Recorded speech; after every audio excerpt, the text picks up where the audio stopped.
So good evening, sir. On behalf of both of us, I would like to thank you for taking the time to join us for today's interview sessions. We are truly honored to have to have this opportunity with you.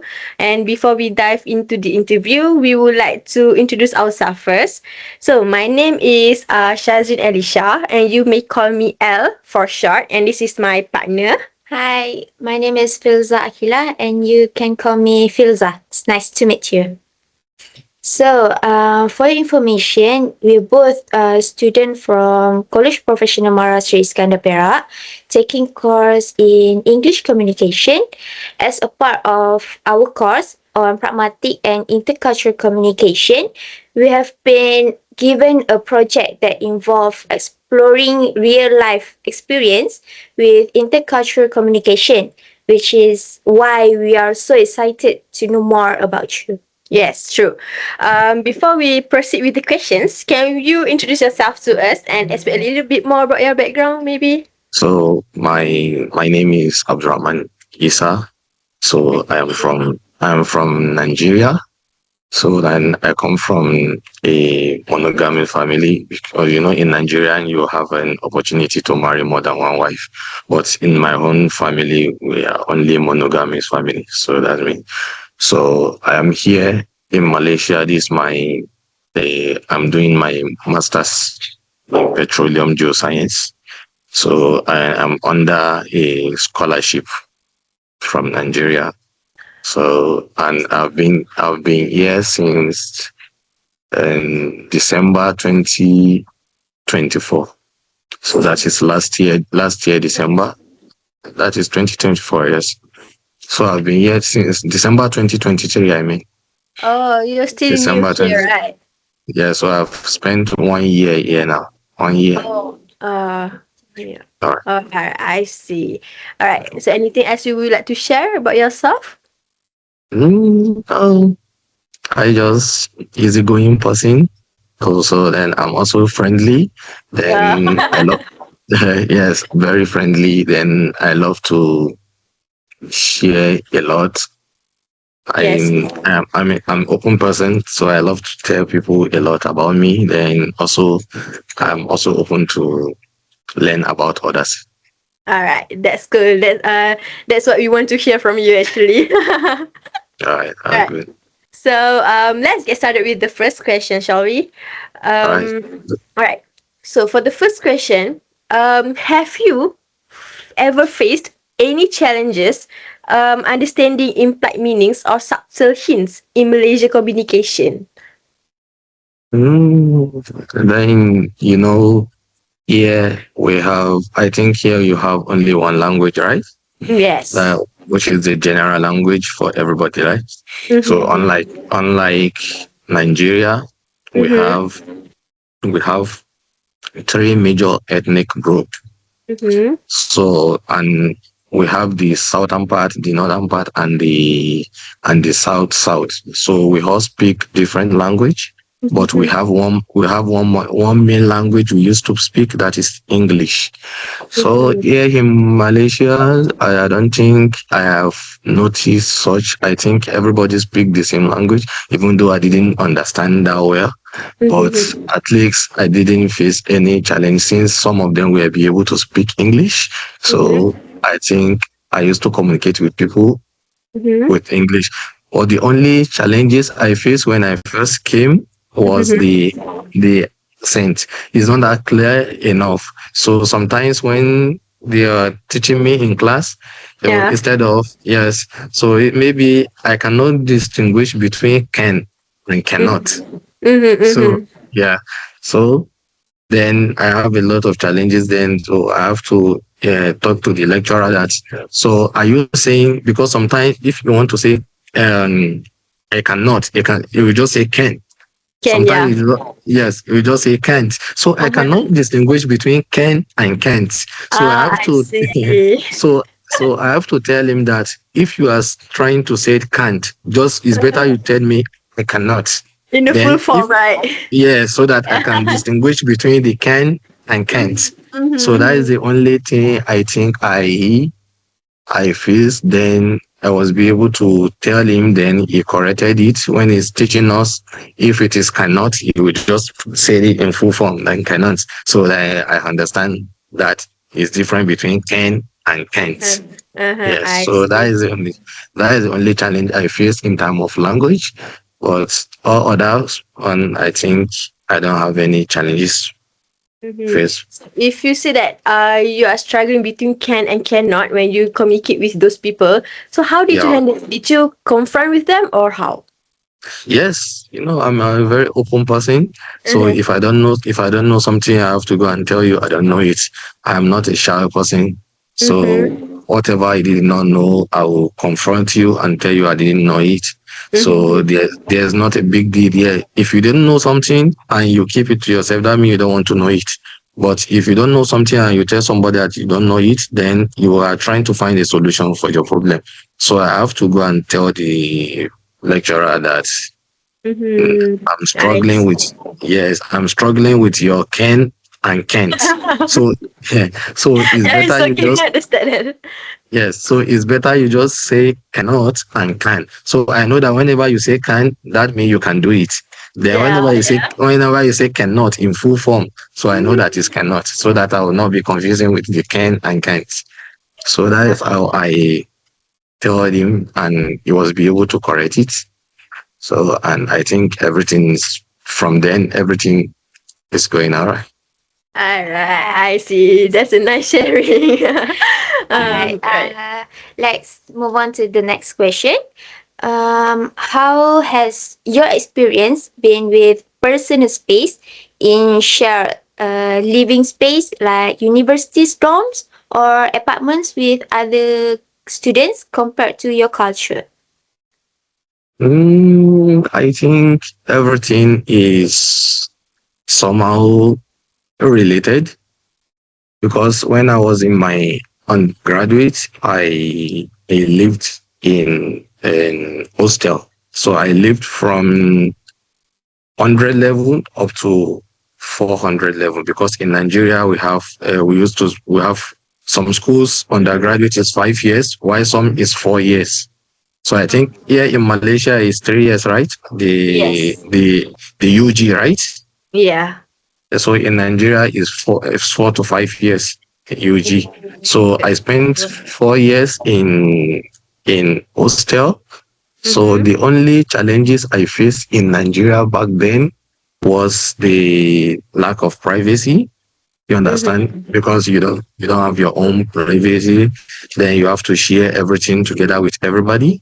Mm-hmm. So sometimes you can keep your stuffs in the room, then you just come back and see that someone has already used it. So, but here in Malaysia, since I am PG student, I didn't Mm-hmm. live in hostel. I live outside school. So that is why you saw me in Pansapuri yesterday. Yeah. So that is where I live. So there also, since I have the experience of living with people already, so we have to three of us. We rented an apartment. All the apartment there are 3 rooms. So I think 3 of us rented the apartment. Then we share everything together. But here now the difference is that since I'm living outside, I only know that we are only 3 in the room. So Mm-hmm. even though yes, and everybody is busy with his work. So nobody is even ready to tamper with your own stuff. So the only challenges I can say is that you will just lack privacy when you are when you are using a public stuff with someone. So it's just the lack of privacy. So that is only the challenges. But I think all other things, I'm very used to it. So, So during your undergraduate, when you said that you lack of privacy, and then you go out to find your own space, or you still remain in your room, or how? yes, I remain in my room. Mm-hmm. Then every room has its own locker where you can Uh-huh. save your stuff. So Mm-hmm. whatever I have that is very important to me, then Mm-hmm. I have to keep it safe by putting it inside that place and I lock it.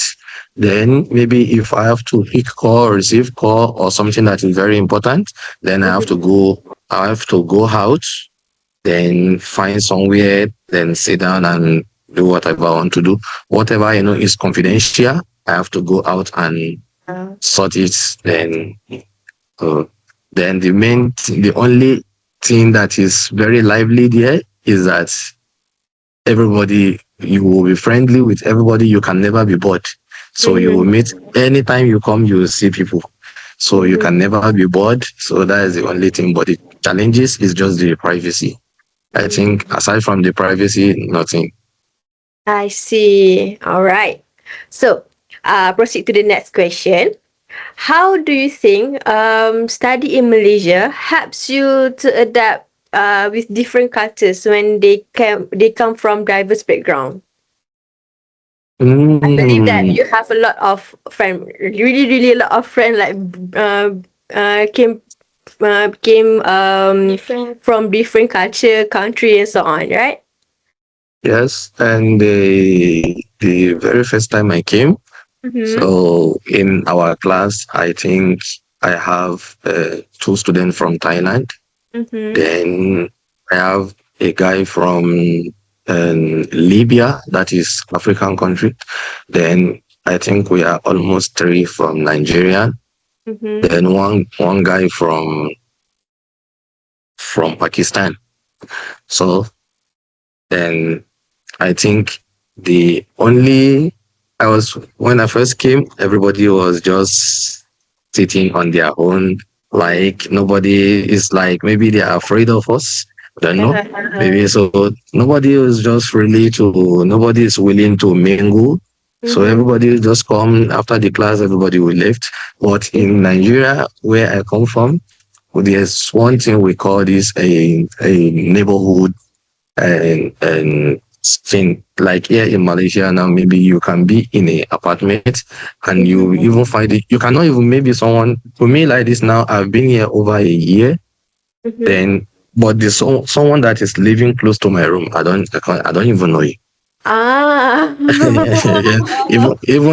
if we meet, I cannot know maybe he's the one living close to my room. Unlike Nigeria, we have somewhere we call a joint. Maybe in that way you see me, then there is a lot of places that guys normally used to meet. They'll play together, play games, do all those things. But here now you just see that and like everybody just come enter room. You cannot see anybody again. So I was like, oh, what's happening here? Everywhere is just bored here. I cannot see anybody. Why? What's going on? Then after the class also, maybe when we're in the class, everybody keep doing it. Everybody just mind his own business. After the class, nobody is even greeting each other. Everybody will just go ask, what's going on here? Is this how we're going to continue with this thing? Then one day I just went ahead and met the 2 Thailand guys. So that I talked to them.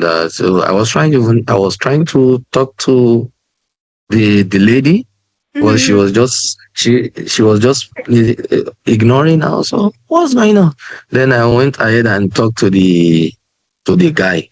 So when I talked to the guy that okay, because they started their own semester, I think they started in September semester, that is 2023. Then me, I started January.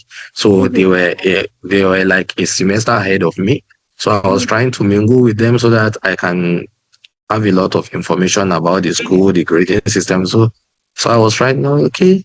Then I talked to the guy that, what's wrong with your friend? Why will everybody just come to the class? Everybody will just keep silent. Nobody is even talking to each other. Then maybe we have assignments. You're supposed to just mingle together and solve this thing. Why is everybody just minding his own business? He said the issue is that most of them, they don't like talking to the black people. I said, why? I said, that is not true. Maybe in my own place, everybody used to mingle together. You see a lot of people in the streets. Maybe when you come back from work, you see a lot of people, you talk, you share things. It's hardly for someone like me now in Nigeria now, I know almost all my neighbors. And I know everybody because we used to meet. There's a place you meet, everybody will play. But here now, everybody will just enter his own room, go and hide as well. Then and I said, I'm trying to get some material from your friends, not just that maybe I want to talk to her. I don't need girlfriend, so just tell her that. Then the lady said, oh, no. Who tell you? I said, no, I'm trying to talk to you. You are ignoring me. Did I tell you I'm looking for girlfriend? I want to ask you for material. So maybe you have some PDF you can send to me so that I can start reading. And I say, oh, sorry. Then from there, we started talking. Then when we are doing assignments, everybody will gather together, we'll do the assignment. I say, yes, that is how we used to do it. It's not that everybody will just come. We are here, everybody, we are here to study. So we have to mingle together. So that is one. And then the second challenge is that maybe sometimes if I meet someone, like, I can just say, Salaam alaikum, then I will see that nobody is responding. What's going on? Oh my God. So most especially the lady, maybe when they are going and you are approaching them, Salaam alaikum, maybe you want to ask question, everybody will just keep walking fast. So they don't want me, like they don't want you to ask them question. Everybody just, what's going on here? This is not how we do it in my own country. In my own country, everybody are friendly, including the lady. Everybody, you can stop, please. You can just randomly talk to them. Yes. Can you tell me this? And then if she knows, she will say yes. If you don't know, but yeah, she will just even ignore you. No. I said, what's going on here? That is not how things supposed to be. But I think since I'm friendly, then I'm someone that I don't even care about. If you talk to me, I talk to you. And then if you didn't talk to me, so I was like, okay, let me find out what is going on.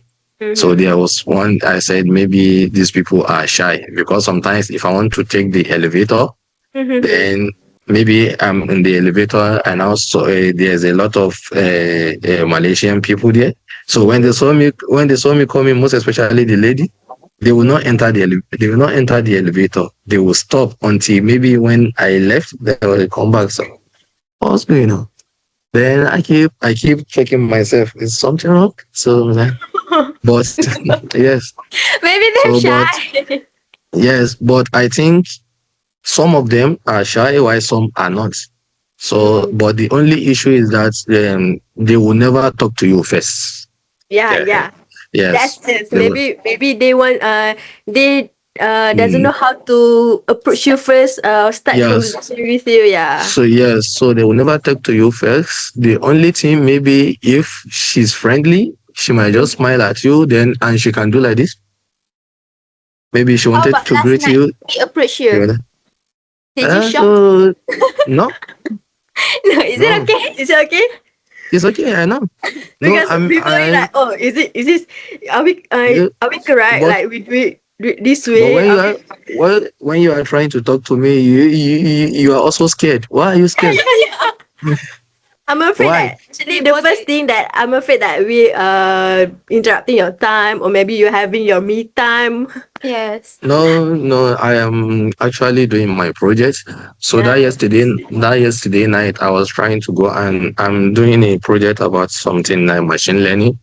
So I talked to some of the senior colleagues. Then he told me to come and meet him.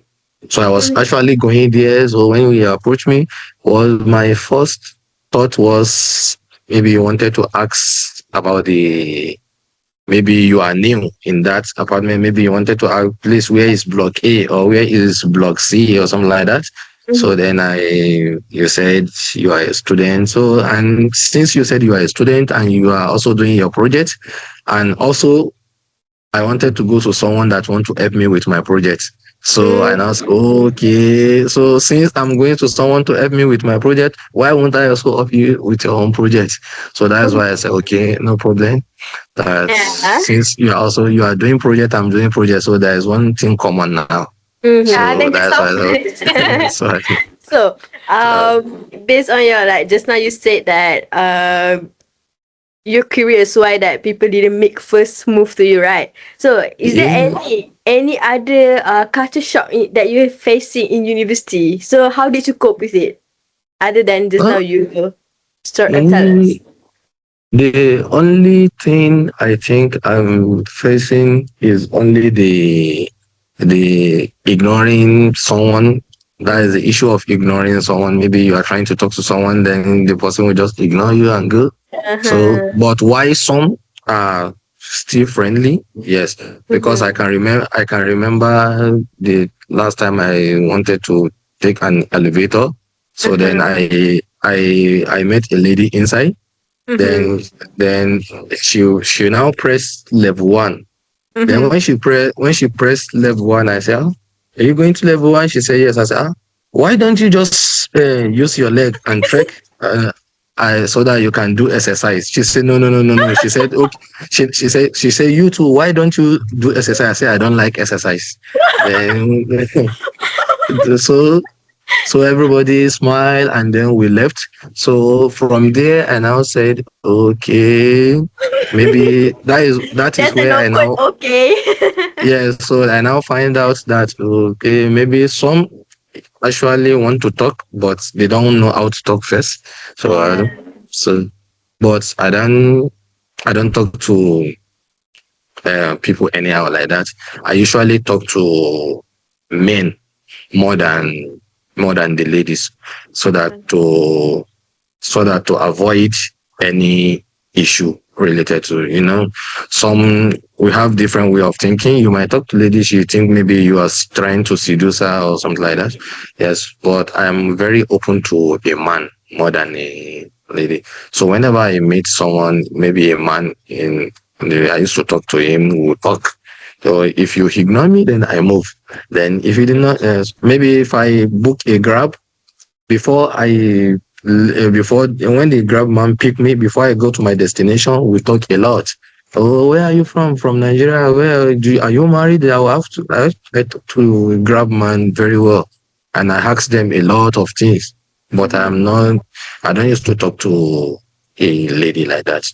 Only if I just so that to avoid the misunderstanding or any issue that might arise. So that is the only thing. Aside from that, I'm very open. So I don't think I face challenges because I'm also a exposed someone. Yes, and when you are a local, you are local, you feel you understand the meaning of local. I'm saying maybe when you are a local person, not maybe when you are a local person, someone that is not used to go out, maybe you only restrict yourself in service standard, so you will not meet a lot of people. So but like me now, anytime I have an holiday, sometimes I went to KL, sometimes I went to Melaka. Sometimes I meet a lot of tourists, a lot of people from different countries. So I will talk. So I'm someone that is exposed. So I don't have issue with people because I know different kind of people. So I don't have issue. Yeah, that's a good thing about you. You open up to people, right? Yeah. All right. Okay, so the next question is, and as international students, how do you adjust with Malaysian communication style in universities? Is there any difficulties you need to face? So as an international student, I think the communication style is quite easy because I think here most especially in UTP here, the communication style is always English. So and it's very easy for me since it's English. So I don't have issue with the communication because in my own country we are also an English speaking. Our official language in Nigeria is English. Although we have 256 ethnic groups, even more than 256, and we speak more than 256 languages. Everybody has their own language. But yes, but we have one major language which is English. So since here in UTP they are also using English, so I don't have any issue with the English. The only issue is the accent. Sorry? The only issue I have is the accent, the way they'll speak the accent. English. Oh, I see. Yeah, Alright. so That is the only issue I have. Then I was, when you do something today, you repeat it tomorrow. Very soon you'll get used to it. So I think in my first 2 months, I cannot get used to it. But after that, You get used to it. yeah, I get used to it. Then I know when someone speaks like this, I know this is what he's trying to say. So I understand. That was it. So that is the only issue I have with the language, but it's only the accent. So the communication style is very okay to me. Yeah. I don't know. What about the communication style of lectures in Malaysia? I believe that most of the lectures during your lecture is from Malaysia, right? Or from another country? How? Some are from Malaysia, while some are from Pakistan. Then why another one is from Egypt. So how do you find the communication style of lecturer in Malaysia? The communication style of the lecturer in Malaysia. The way they are teaching. Yes, I understand. But there's one common thing. Like maybe whenever they're trying to say something, maybe they used to put la, maybe okay la. So whenever they put that la, I was just Then later on, I discover it's just part of the language. So the language is reflecting in the English. So, but it's normal. It's normal. Every country have their own. Also in Nigerian, maybe in the northern parts, sometimes when they are speaking, they used to put ba. So you just like, can you hear me, ba? So that ba is just like maybe just ba is just like similar to la. So do you understand me? Or maybe okay la. So I was okay. So there's not how you speak, like at least one of your language will still reflect in the English. But I found it though, so I disregard the la. I know that it's not part of the what she's trying to communicate. So and then the other person in the Pakistan guy, the first time whenever he's trying to explain something, you'll be saying I mean. So in his statement, it's like full of I mean. Whenever he's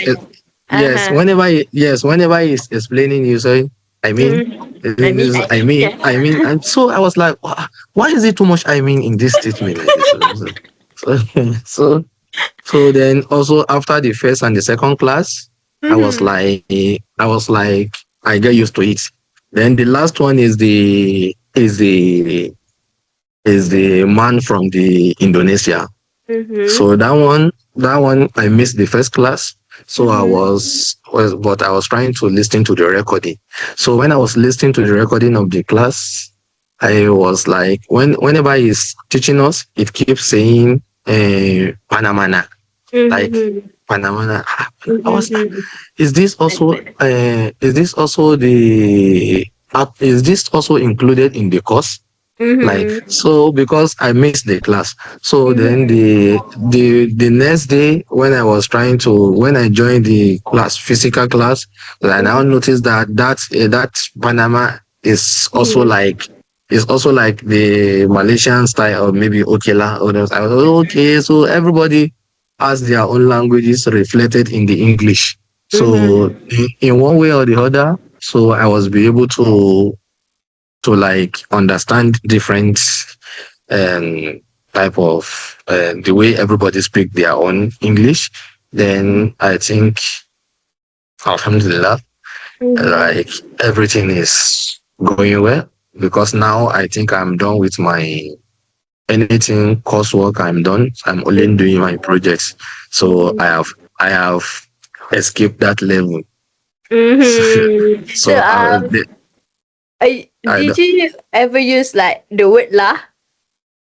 Since you stay in Malaysia? And I try to. There's one Indian girl, but she was born here and brought up here. Her name is Shamini. So she joined us during my second semester. So and I have a friend from Nigeria, we call him Lukman.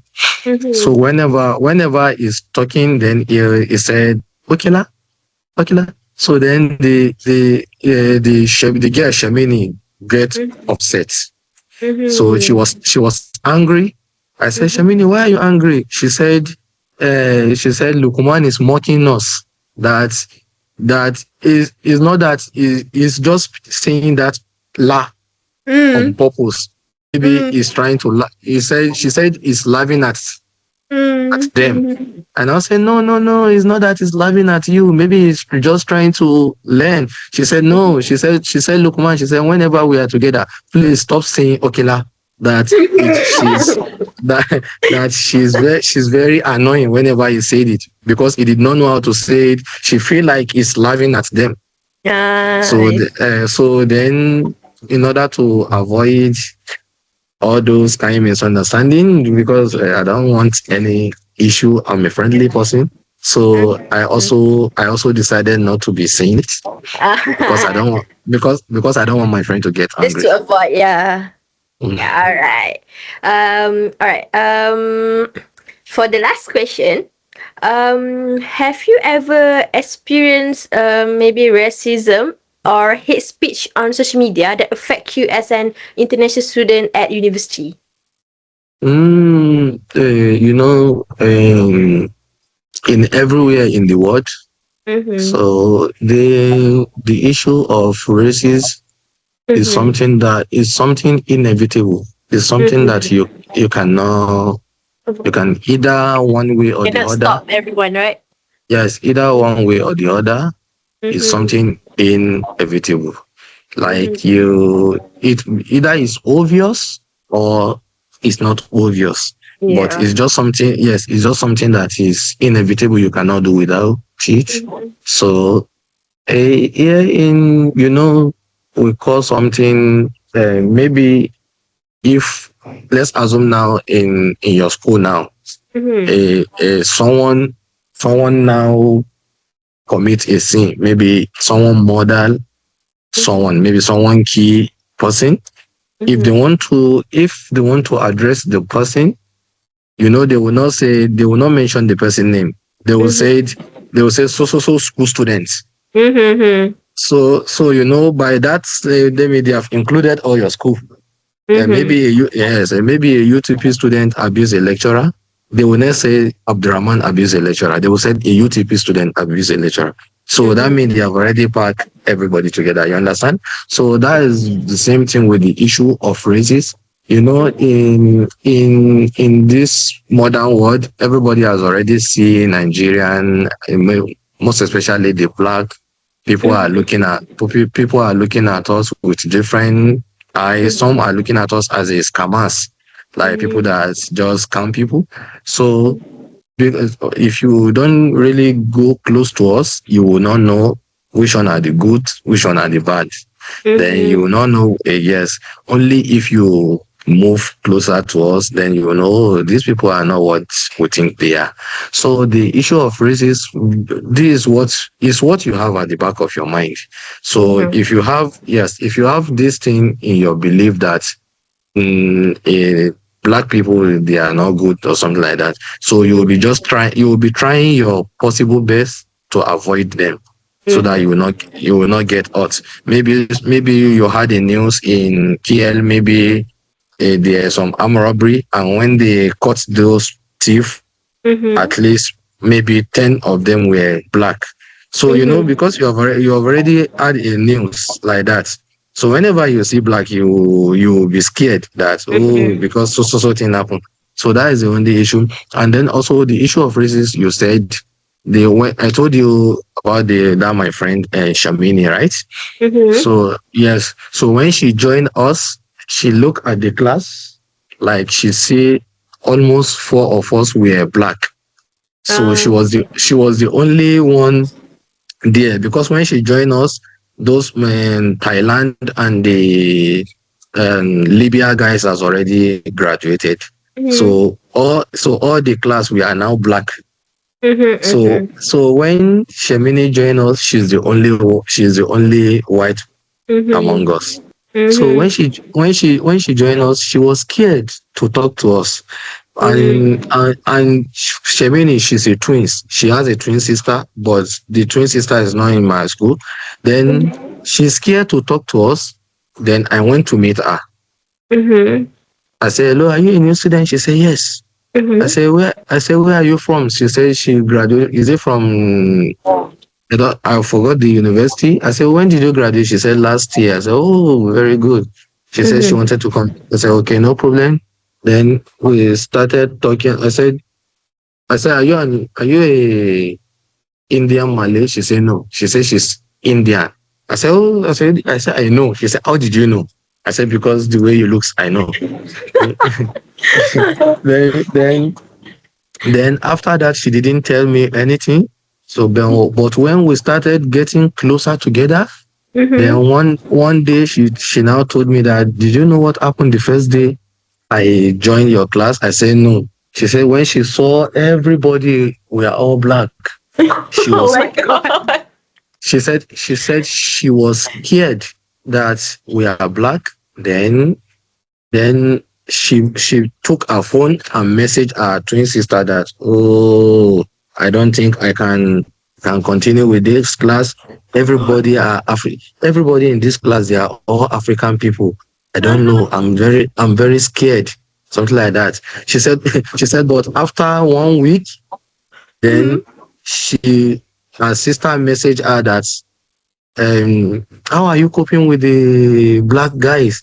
Then she replied to her sister that, oh, that they are very wonderful people, that they are very friendly, something like that. So I think every week now we went out together with her, go to some places.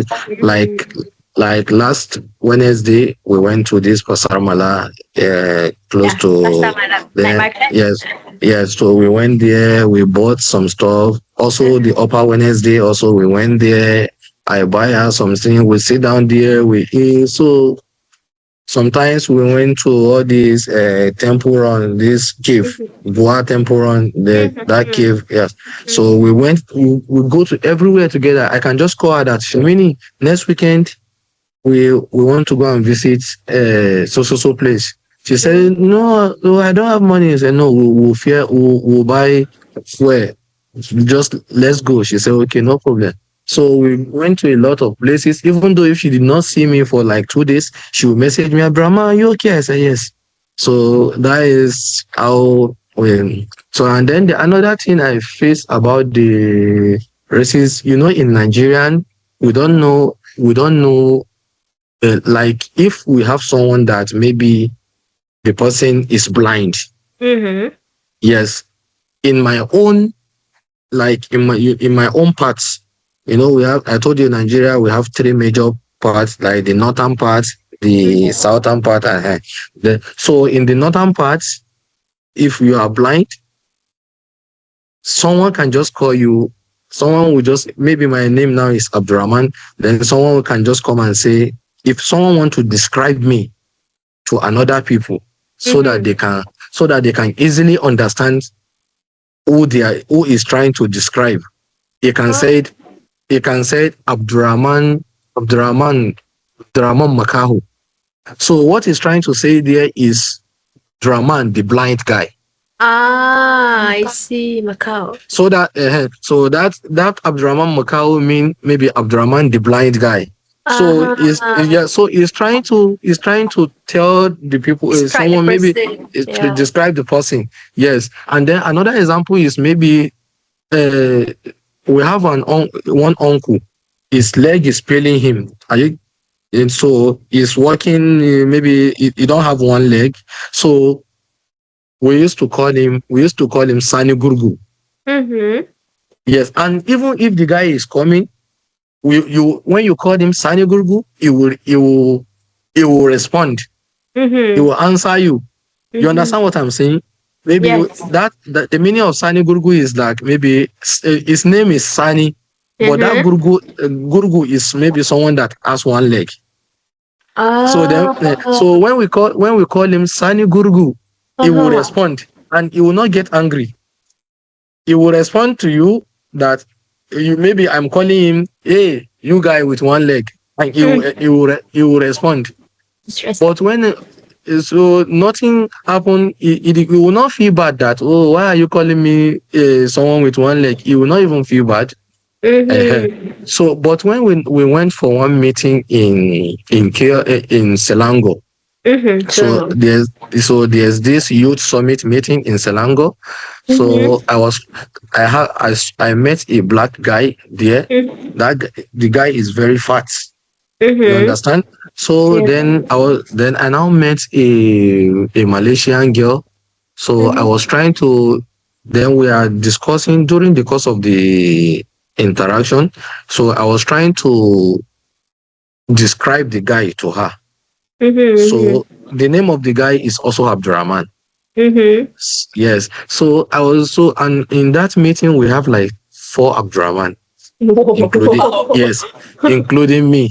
So I did not know how to distinguish. I mean, when I'm trying to explain to the lady, when I'm trying to describe the guy, I don't know how I can describe him I now remember that the guy is little fat than the rest of us. So I now say, can you remember that Abdurrahman, that fat guy? Then the lady just stand up. The lady say, why are you body shaping him? Why were you body shaping him? I said, oh my God, sorry, I'm not trying to body shape him. I said, sorry, I'm not trying to body shape anybody. I'm looking for a way to explain to you so that you can easily recognize the person I'm trying to say. She said, he's very bad. Don't call him a fat guy. I said, You actually didn't mean that. Yeah, I said I didn't mean that. So that is so from then I also learned a new thing. So whenever I'm trying to describe someone to a Malaysian person, I won't use anything regarding the person. So maybe I can say maybe someone from geophysics department, but I will not say maybe a very tall guy, a very dark guy, or a fat lady. I will not say that because I don't want to get into trouble. So that you just change everything. So that is it. But the issue of races is something that you cannot is inevitable. Yes. Even if a white lady like you now, you're Malaysian now. If you went to maybe UK or US, maybe seeing you using this hijab. Yes, you might be facing a little questioning up. Yes, you might. So to me, racist is normal. So there's but you shouldn't just make it very obvious that everybody will know that, oh, you do not like me. So because it's you cannot remove it. We were born with it, you know. It just only how to keep to ourselves, right? Yeah.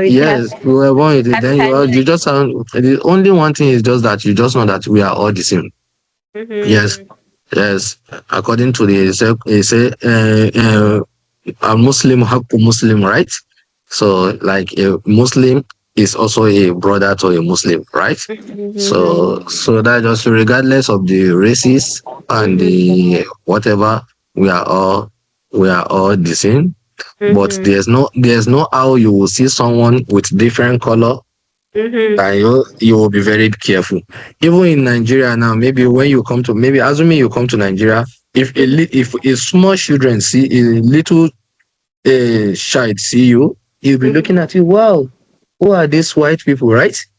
Because it's not used to seeing people with white screen, right?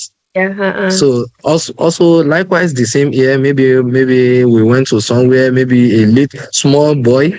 When you see us, he will be looking at us. Oh wow, see this African, yeah. So these African people, yeah. So that is it. Yes. All right, sir. All right. That's a So good sharing. That's a lot. uh, We so love that that. is it. So I don't know. Hope it helps you with what you are finding, and if there's still anything you wanted to ask Mm-hmm.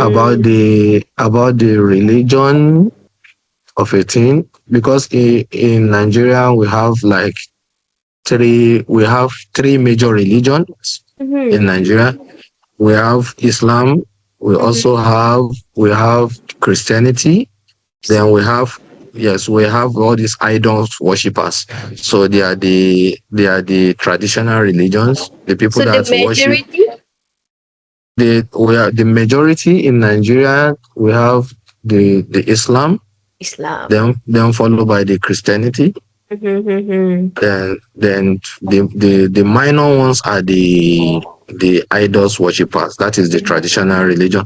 So the challenges I faced in time of religion when I came to Malaysia Mm-hmm. was you are following the mazhab of Imam Shafi'i. Shafi'i. Yes. Yes. So in Africa, I think in the most West Africa, we are used to Imam Maliki. Maliki. Yeah. So sometimes when I want to pray, the first day I came, I wanted to pray. The Imam said,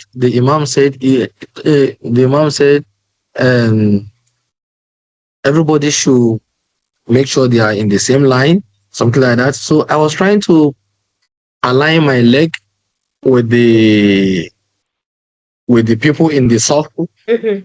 Mm-hmm. in the south. So I'm trying to put my leg together, because in Nigeria you must not leave any gap in between. Mm-hmm. You make sure all your legs are together.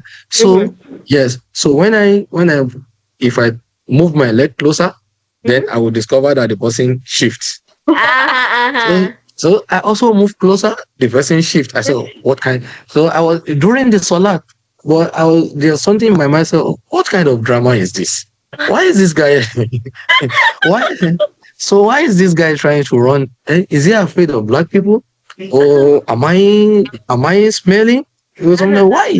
Why is he afraid to align his leg with mine? So I was Uh-huh. like, oh. Then later after the salat, I tried to confront many people. Mm-hmm. Then I was be able to. Then they told me that they are not following the Maliki or something like that. That so in their own culture here or something like that, maybe it's not that necessary for you to make sure that your leg. I was because I keep thinking different in that. Is he? We are not during the time of COVID-19. Why is he running? Why is he maintaining social distance? So I was like, what kind of drama is this? When I move closer, the person will also shift his leg. Yeah. So, oh my God, what is this? So, Mm-hmm. so I also face that in terms of religion, but Mm-hmm. later on, I try to figure out we are not.